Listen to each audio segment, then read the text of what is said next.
my Nigerians, Kedu. For my Igbos, hey. And then for my Yoruba people, Bauni. Did I say that right?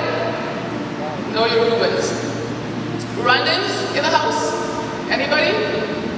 Morocco. For the Tanzanians, Jambo or Mambo. Hey. For anybody from Sierra Leone, it would have been Couché. And for my Ugandans in the house, where are you at?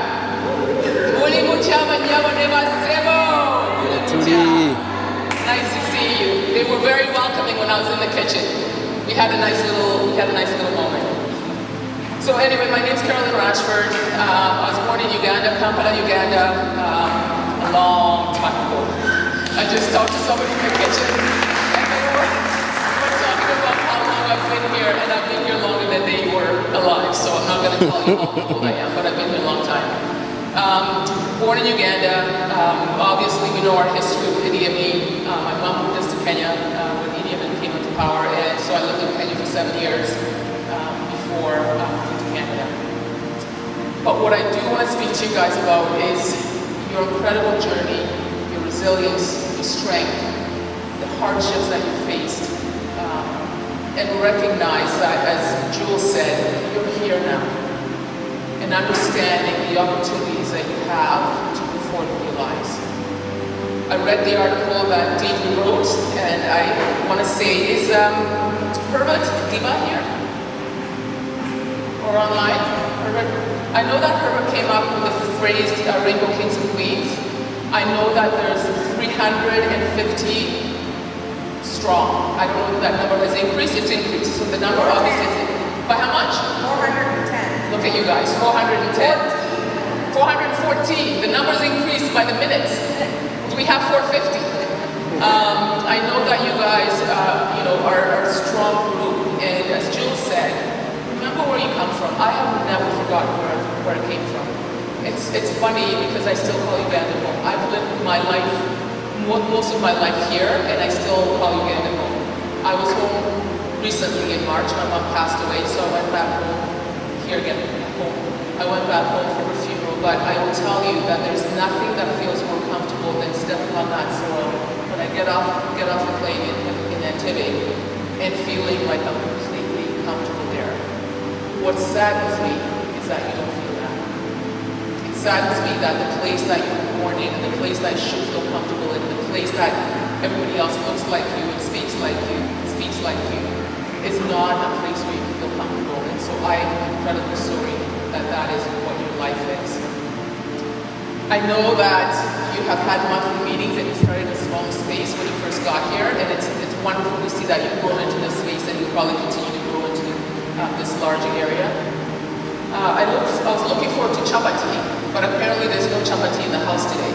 I know that there's jollof rice, and I was told that it's Ghanaian jollof rice, I believe. So the Nigerians in the house, I think you're going to be getting into a fight because always the battle is whose jollof rice is better, the Nigerians or the Ghanaians. I know that the Nigerians, I believe, is a little spicier than the Ghanaians, but all jollof rice is good. I want to talk about what you can expect coming here. I know that many of us come from countries where the police are not necessarily friendly. The police are usually the hand of the government and doing the work of the government. And we all know in Africa that governments switch out or they either stay there forever, Uganda, or they're overthrown every other day. And whichever the country is that you're living in, whatever that looks like, it's never good because the police are enforcers of whatever it is the government wants. And so I want to explain to you that policing here in this country is very different. Our job in this country is to protect and serve our community members. And you are part of that community now. And so I want you to understand that it is safe for you to talk to the police. It is safe to be in the same place as the police. It is safe to feel like if you need to call the police that we are absolutely going to do what we can to ensure that we're protecting and that we're serving you. I don't want you to be afraid of the police like we are afraid of the police at home. And that's something that I believe you've established through Lindsay. Has done the same. But I want to reinforce that so that we're crystal clear about what our duty is and what our obligation is as community members and as community collaborators in this wonderful community of Hamilton. I want you to understand that there's never a time that you need to be afraid of this. I hope that you feel welcome here. It looks to me like you've already found a group of people that you can work with, that you can trust, that you can get together with on a monthly basis. And I would encourage that be your tribe. I know we all come from different tribes at home, but while you're here, as we talk about who we can think of as the people that we trust, the people that we can go to, the people that we can talk to about things, I want you to consider this as another tribe that you can count on.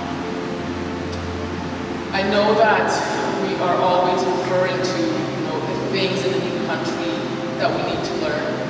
And I'm going to tell you about some of those things, but I do want to share with you what my story is, how I ended up here, how I became a police officer, and have been for, again, a very long time, older than some of you.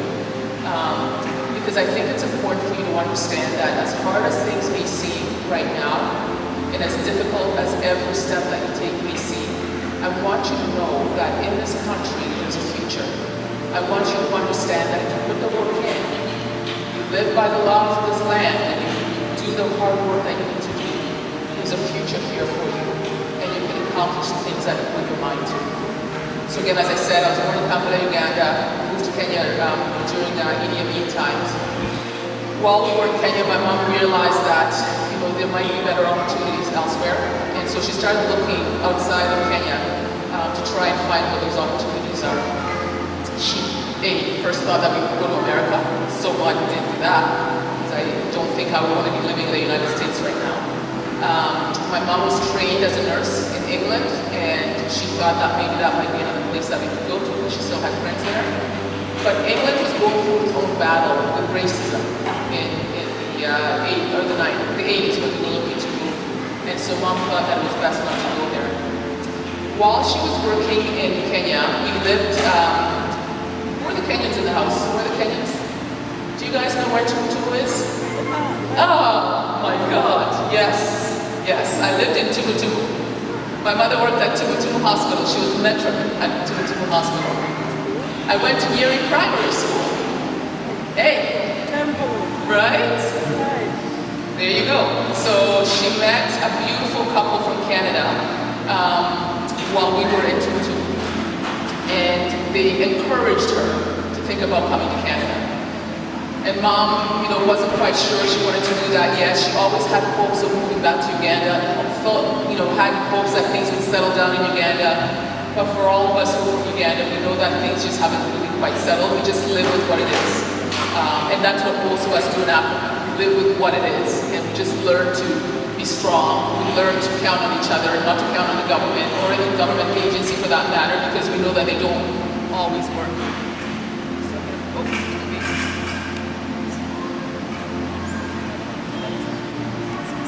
We know. Yeah, sound is good. As we know in our countries, the governments don't always work. We know that there's a lot of corruption, so we truly learn how to do things for ourselves, for each other. When Jules was talking about the village mentality, I remember the first time I went back to Uganda, I was 25. So I left Uganda when I was 6, lived in Kenya until I was 12. But the first time I went back to Uganda, truly got to see firsthand the village mentality. I remember my uncle went to Nakasero Market, for the Ugandans in the room, went to Nakasero Market, bought some meat, bought some fruit and vegetables, came back home and shared it with the villagers that were in his village, because that's what we do at home. I remember going back and forth on occasion to visit and going to the markets and buying arts and crafts to bring back to my friends here and to my family here, and going to a stall and you'd see somebody who had something that you wanted, and I've got 3 children, so I may need 3 or 5 or whatever the number was, and maybe this lady here only had 3 of them, but what she would say to me is, "Oh, Bambi, my friend over here will have the other 2, so why don't I take you over there? You can buy my 3, but I know that my sister has 2. That's a village mentality. I know what it's like when people don't have enough, and we try and fill in the gap, and that's what we do well as Africans. And so I want you to understand that that's what I grew up with. That's how I grew up back home. My grandmother lived with us for many years, my judge as we called her, and she taught us that. And to this day, I still try to live by those values and guide my children to do the same. So I want to make sure that you don't forget that. And as Joel said, don't forget where you came from.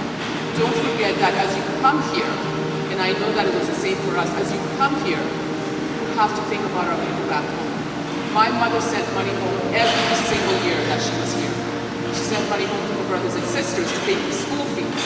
Because unlike in Canada, where you don't pay for school fees through elementary school and high school, everybody knows that the minute you set foot in a school, in an African school, you're paying school fees.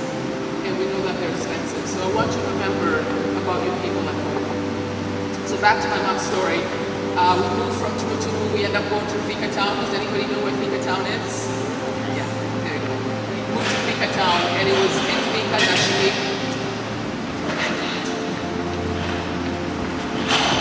relay. So it was in... Whoa. Turn it off quick. It's okay. It's okay.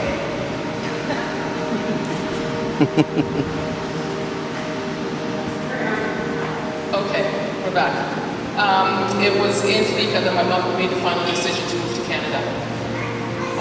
So loaded up everything that she had, sold everything that she had back there, and 4 kids by herself.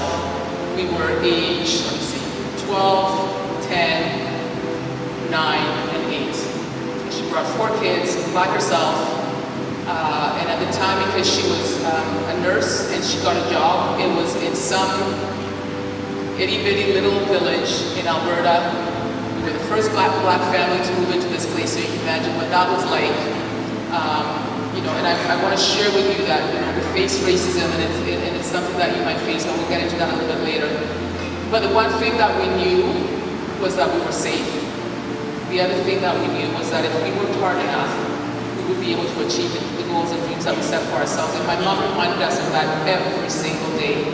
Like any immigrant parent, she just wanted what was best for her children. And so she would remind us every single day why she brought us here. But she also reminded us that we needed to make sure that we took care of our family back home. And so, that ran through my mind all the time that we were here. And as an adult, I've never forgotten that. So I've continued to do that. And my mom, always encouraged us to do that. So we end up in a little town named Vegreville, Alberta. It's just east of Edmonton. I went to university there, did a BA in psychology, minored in sociology. And in my 3rd year of university, I told my mom that I wanted to become a police officer. And you know what my mom said? No. And of course, I've got an immigrant mother, I'm listening to her, and I was like, okay, I'll figure out what else I'm gonna do. But as I got into my 4th year, I knew that this is what I wanted to do. It was a passion for me. I wanted to serve the community. I knew that it was a calling, and I told my mom that it is what I wanted to do, and she finally, and I think truthfully, my mom was thinking of policing at home. She was thinking of the corrupt police that we have, at least in Uganda. I don't know about any other country in the room, but certainly in Uganda, you all know, you drive along and you have to pay, you have your own wallet, and then you have the police wallet, right? Because when you get stopped at the checkpoints, you have to give some money. When you go to pick up anything, your passport, you have to give some money. Wherever you go, you're taking an extra wallet with you because you have to give some money to whoever is dealing with you. So I think that was my mom's initial thought, was that she didn't want me to become a police officer because she knew what policing was like at home. So, she supported me, but I think deep down inside she wasn't so sure. But I can tell you that this has been a blessing. It is. I can't imagine having done anything else but this career. I love what I do. I think Lindsay will tell you that she loves what she does as well. Being able to serve community, to make a difference every day is something that I'm very proud of. It's not to say that there are not difficulties with our jobs, and it's not to say that there are not issues that arise, but certainly we do our very best to make sure that we're doing what we need to do for our community. I've been policing for over 30 years. I still love it every single day, and these are the types of things that really make my soul feel good, particularly because you're all from my motherland, and I feel like I'm amongst our brothers and sisters. And so, all that to say that it'll be difficult. This is not going to be easy for any one of you, I'll promise you that. But I can tell you that if you do the work, that if you do take the advice of those that that are in your corner, that if you get out and you exercise and not rely on, the medication or the drinking, all those things are going to make a difference for you. And you just need to find, and I truly, truly believe that if you find your goals and your dreams and you put the work in, you're going to be able to achieve whatever it is that you put your minds to. I will close by saying this. Even as we are in this new country for you guys, even though it's a safer country, and even though you are far removed from what it was at home, this country also has rules. There are things that we have to abide by, but that you need to make sure that you're doing in order that you don't put yourselves in a position that is going to have an impact on your status here. And so what I would advise you to do is, if you're unsure about something, certainly talk to DP or whoever else is looking out for you. Find the people that you can speak to that are going to give you the advice that you need. One of the things that we worry most about in policing for newcomers is being taken advantage of. We know that in Peel they're having a significant problem with people who are being trafficked for work. Not necessarily even for sexual work, but for work. People say to you, you can come and work for me, I'll pay you at the end of the week, and you never see any of the money, right? We worry about people getting scammed, and scammed means, how do I say it, being taken advantage of in financial ways. So somebody says to you, I will sell you a car, you give them the deposit and they disappear. People are telling you to look at this venture, if you just give me $500, I promise you it's going to turn into $5,000 by the end of the week. Yeah, that's not going to happen. If I knew what that was, I would have done it a long time ago, right? And so we want you to just be, careful.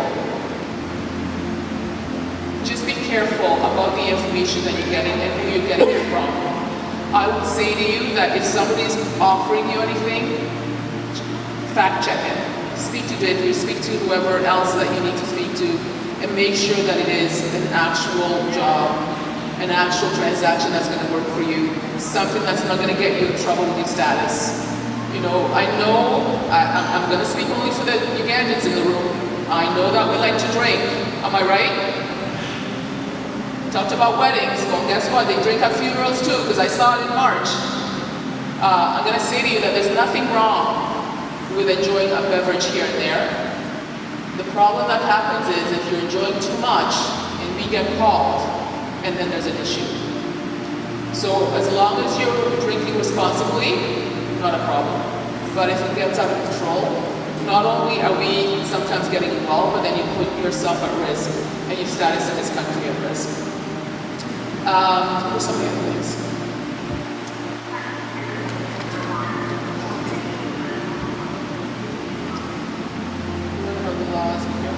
Be careful about, that's what I was just actually, be careful about who you trust.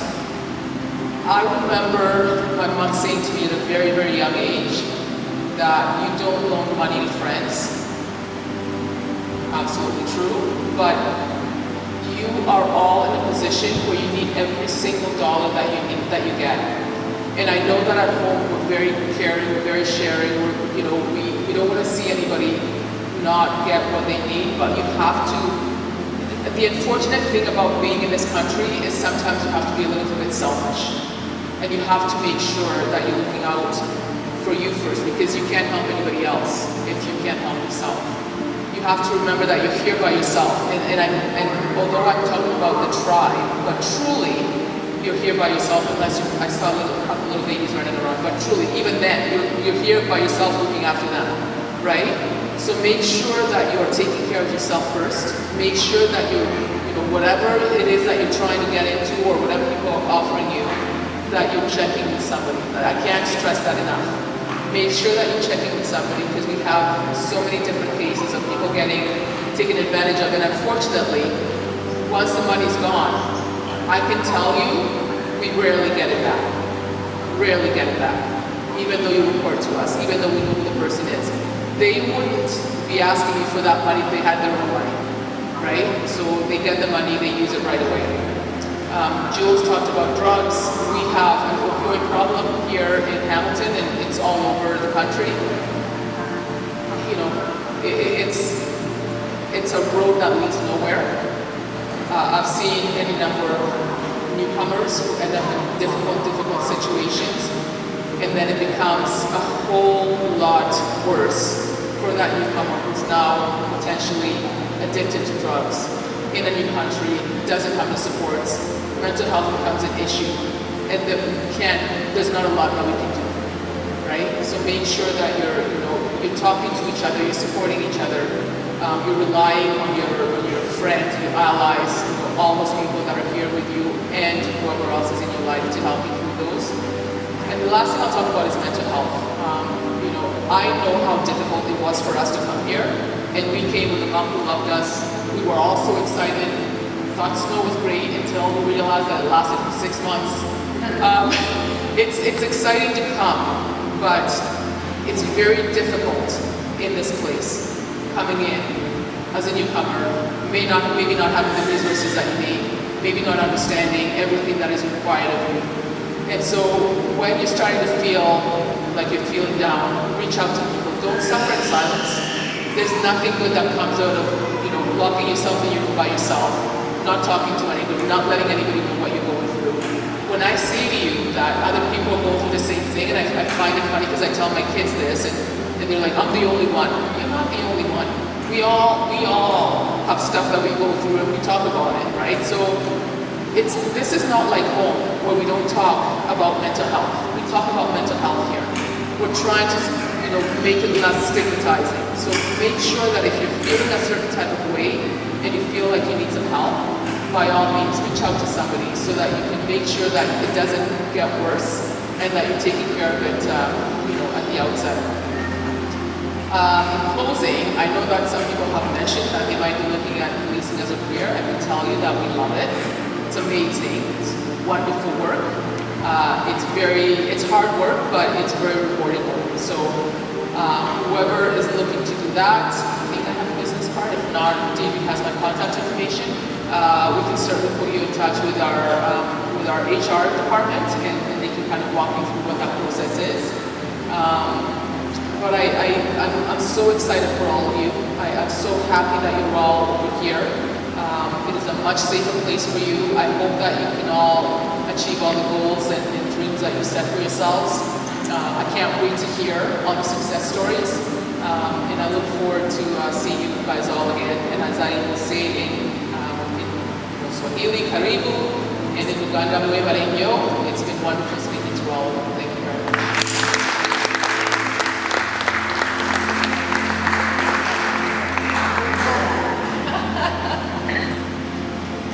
Sorry, the MC is caught off guard because it's not time for thank yous yet.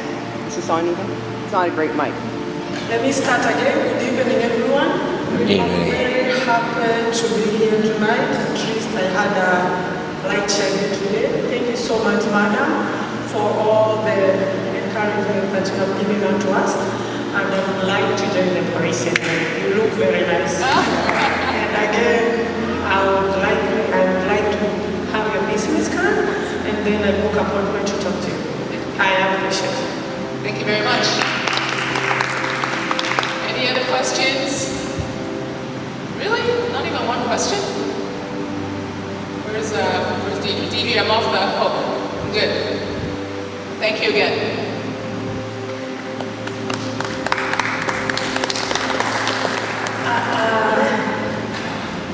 That clock is in hand.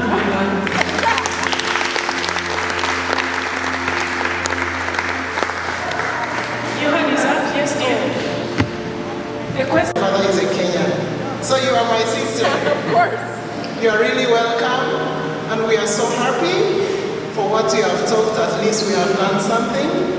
The one that you talk most, the one that is very important about to be very careful in our movements.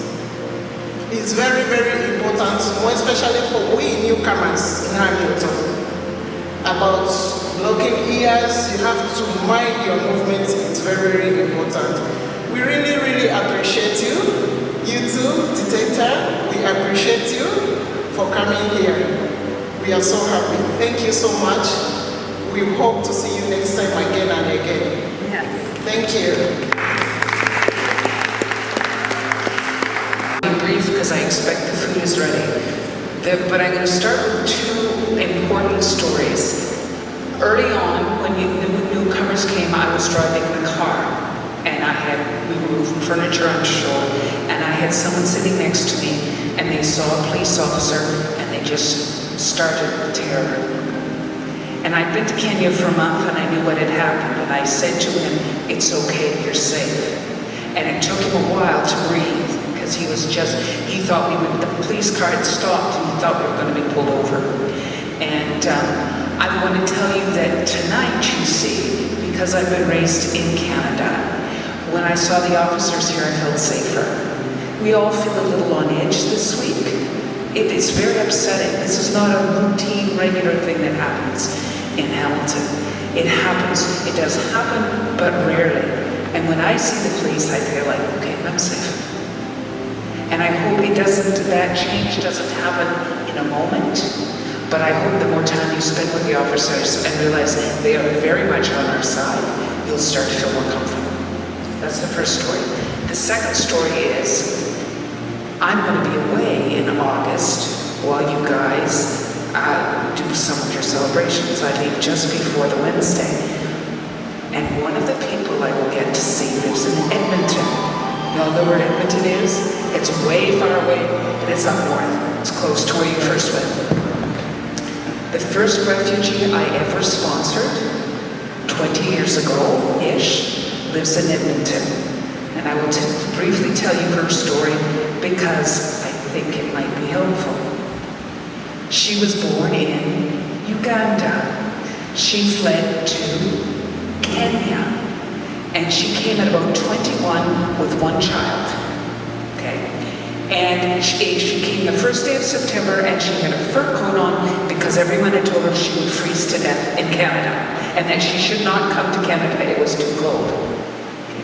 20 years later, she's married, she has 4 children, and she is one of the head nurses in Edmonton. And she has a beautiful house, and she has an Airbnb, and I will stay in her Airbnb, and we'll fight about whether she'll let me pay or not. And she has been unbelievably successful. And she is no smarter or more hardworking than any of you. She's very smart, and she's very hardworking. But she has a very well-respected job, and she's a very respected career person, and her children are rock stars in terms of what they're doing in their lives. Okay? That's story number 2. The third thing I want to say is, please don't sign documents unless you talk to somebody about what they mean. Okay? This is along with what the officer said. I had somebody call me this week. They were so excited. I've been helping them get training. There's a field they want to train in. They said, I got in contact with someone. They're going to help me with my OSAP. I can start right away, and I'm going to be trained, and I'll be all trained in 6 months, and I'll be qualified. It's an area that I have a lot of expertise, and it isn't exactly a scam, but they won't get a job after. What they'll have after is a huge OSAP loan for a private college that is not worth 5 cents. It's not illegal, it's immoral. So if you're going to go, I'm sure the officers will tell you, the private colleges exist to make money. Now, some of them do a reasonable job. Some of them are garbage. So please talk to somebody. And if they want you to sign really quickly before you talk to anybody else, that's an immediate sign of warning. If you have to sign right now, because if you don't sign right now, it won't happen, that's trouble. Okay? The same is true. There's a joke in Canada about used car salesmen. That they might be one of the most devious sorts. You know, you have the ethics of a used car salesman is not a compliment. Be careful. Talk to somebody who knows about cars. I think Pike is going to work at arranging for a car dealer to come and talk to you about how to buy a good used car. Doesn't mean there aren't good used cars. Doesn't mean there aren't good people selling good used cars. Be careful, because if they tell you something and they don't have documentation, you pay the down payment, they can walk away, or the car can be what we call a tin Lizzie. I will tell you a story. I went with a friend once when she came from England. We went and bought a car. She lost $500 on the proposition in those days, and that would have been 20 years ago, because the car was a piece of junk and they lied to us. Okay? And she lost more than half the value of the car when she had to resell it. Okay? Just be careful. Okay? Talk to someone. And if you have to make a decision right away, that's usually a bad sign. Fourth thing, I'm talking fast. The fourth thing is a bunch of us are going to the art gallery. The art gallery is free this summer. Please feel free to let me know. It's right across from Jackson Square. There's a tour at 1 o'clock on Sunday afternoon, and we are going to meet there about 11:45. You can't come late or we'll miss the tour. So maybe I should say that we're meeting at 12:30. I've been to Africa. Okay? So, there's the fifth thing, and I can't remember what it was, so it must have been a lie. Take good care. Talk to me. Also, if you